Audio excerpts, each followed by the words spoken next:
Olá! Por décadas, a gente achou que conhecia a Lua. Principalmente o lado oculto dela, né? Mapeado por um monte de sondas. Só que aí veio a missão Artemis 2 e, bom, virou tudo de cabeça para baixo. Vamos mergulhar no que 4 pares de olhos humanos viram que anos e anos de tecnologia simplesmente não pegaram? Pensa só nessas palavras. Essas foram as primeiras coisas que a astronauta Christina Koch disse depois de 40 minutos de silêncio total de rádio, quando a nave Orion finalmente reapareceu de trás da Lua. Isso não é a descrição de uma rocha cinzenta e morta. É outra coisa. Algo vivo. E aqui está o X da questão, né? Como é que em míseros 40 minutos de observação humana conseguiram reescrever tudo que a gente já sabia sobre o nosso vizinho aqui do lado? A resposta é que, no fim das contas, o olho humano, junto com a nossa intuição, talvez ainda seja a ferramenta de exploração mais incrível que existe. Bom, a primeira coisa que saltou aos olhos foi a geometria da superfície. Não tinha nada a ver com aquelas fotos granuladas e sem graça que as sondas mandavam. É isso mesmo que você ouviu. Rabiscos. Em inglês, eles chamaram de squiggles. Não eram crateras normais ou montanhas. Os astronautas descreveram como se fossem símbolos gigantescos, desenhados no chão das crateras, sabe? Especialmente numa região chamada Rainer Gamma, que já era um mistério por causa do magnetismo dela. Pois é, até aquele momento a gente tinha basicamente essas 3 teorias para explicar o Rainer Gamma.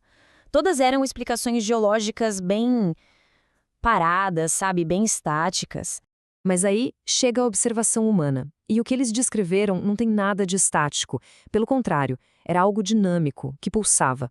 Uma estrutura em camadas que parecia viva, reagindo à luz do sol. Isso muda completamente as regras do jogo e sugere que tem processos acontecendo lá que a gente nem imagina. E as bizarrices não pararam por aí. Essa cratera dupla, com uma geometria perfeita, parecia quase artificial. A descrição do Victor Glover chega a dar um arrepio. Bem na divisa entre o dia e a noite, os picos das montanhas pareciam flutuar no escuro absoluto, como se um passo em falso na sombra fosse uma queda direto para o centro da Lua. Se a geometria já foi um choque, a próxima revelação mexeu com uma das nossas certezas mais fundamentais sobre a Lua. Pensa rápido.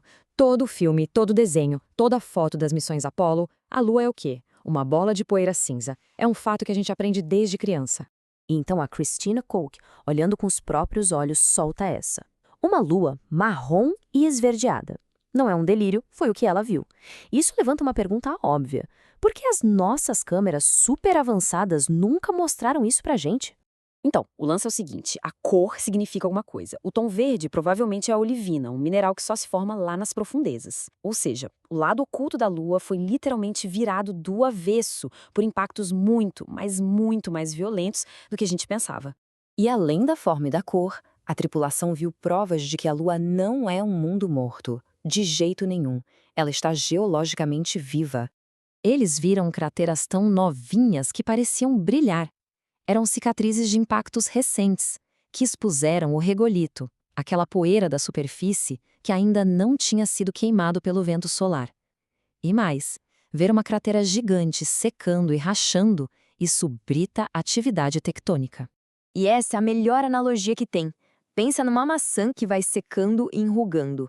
O núcleo da Lua está esfriando e encolhendo, e isso faz a crosta dela rachar, formando essas falhas.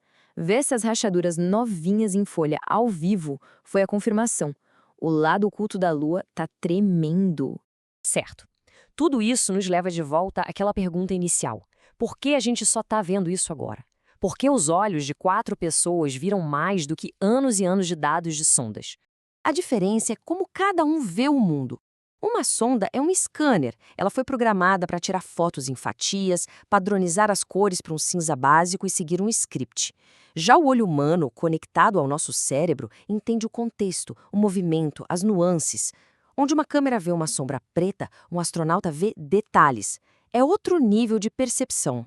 E olha, essas descobertas não são só curiosidades para livro de ciência. Elas mudam radicalmente a forma como a gente planeja voltar para a Lua, para quem sabe ficar por lá.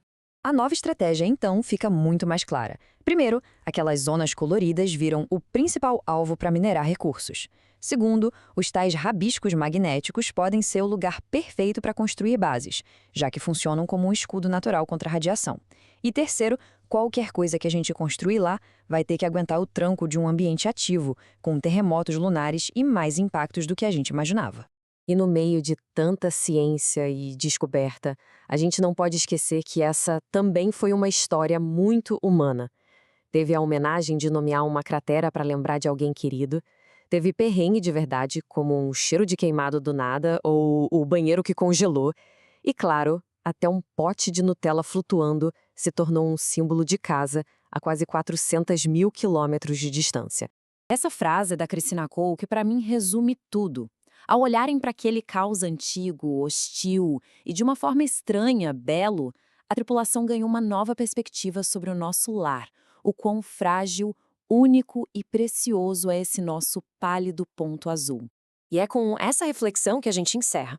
Se a Lua, que está aqui do nosso lado, guardava tantos segredos assim, o que mais não está por aí, bem na nossa frente, só esperando o momento certo e talvez o olhar humano certo para ser revelado? Fica aí para a gente pensar.